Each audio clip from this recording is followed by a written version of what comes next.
22. augusta vakarā bijušā Essential telpās notika priekš Latvijas nosacīt nebijis pasākums Bare Knuckle ar MMA cimdiem, respektīvi boks, kailodūru boks, bet ne pilnībā, bet izmantojot MMA cimdus, un to organizēja MMA cīkstons Daņiks Visņēnoks, kurš arī atklāja šo programmu. Un tāda eksotika nedaudz šajā 16 kvadrātmetru būrī bija Melnādains konferencē, kas piesita savu odziņu un atklāja šo pasākumu lietuviešu zvaigznes Dirkstis, kurš savu pretinieku no Latvijas diezgan veikli uzveica, salaužot tam degunu, un negaidīti ringā ienāca Francis Rozentāls, labi pazīstams Latvijas profesionālais boksers.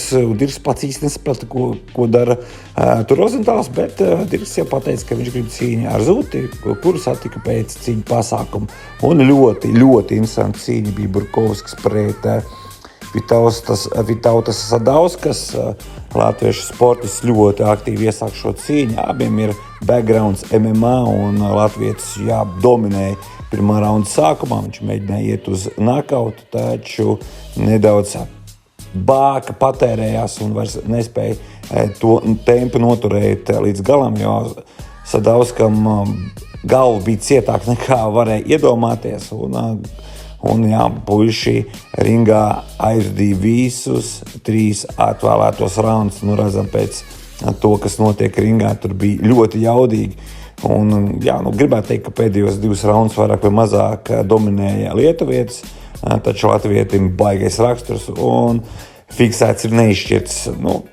Vai tādam rezultātam bija jābūt vai nebija, bet šajā cīņā varam redzēt, ka Latviju pārstāvušais uzbeku sportists lietuvieti vienkārši izdemolē. Un vienā raundā 3 reizes pat aizsūtīja lietuviešu oponentu knockdownā, līdz ar to uzvaru uzbekam. Un ar šī ļoti interesanta cīņa Latvijas sportists tumšajos šortos no Jūrmalas boksēja lietuvieti.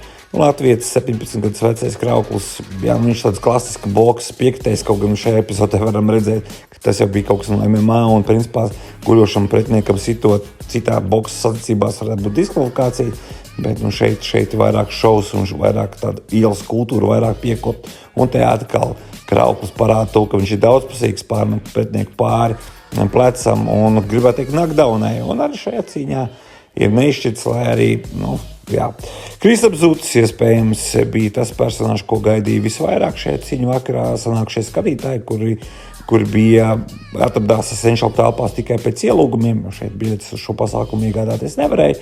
Kristapam Zutim bija pretī sportists ar MMA bāzi, tagadējais treneris, un redzējām, Kristapam Zutim šis pretinieks nekādas problēmas nesagādāja. Ja pirms cīņas varēja just, ka Kristaps ir uztraucies, tad lietuvietis bija uztraucies krietni vairāk, un šajā stresa bagātajā cīņā Kristaps Zutis arī, redzam, šajā epizodē pārbaudīja cīņu būri, stiprību.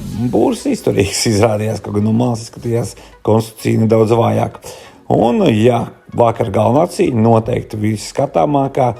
Ričards Ozols visu cieņu viņa priekšā izaicināja Lietuvas top bokseru, amatieru bokseru, kurš mēģināja kvalificēties šīm nesenajām Parīzes Olimpiskajām spēlēm, taču nekvalificējās piedaloties 2 atlases turnīros.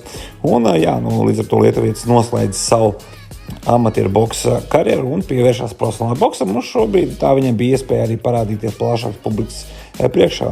Redzējām, Ričards Ozols tomēr MMA cīkstons, un viņam pēc boksa noteikuma boksēt ar augstākās raudzes bokseri. Tas bija ļoti nopietns izaicinājums, un lai arī ļoti cienīgi izturējās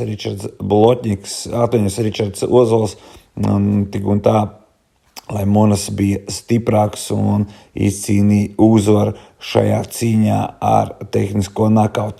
Un Denis Stepānovs, kuram bija vakar galvenā cīņa, viņam vajadzēja nākt cīnīties, tad ļoti gara emocionāla uzruna, kāpēc nebija trauma un tā tālāk.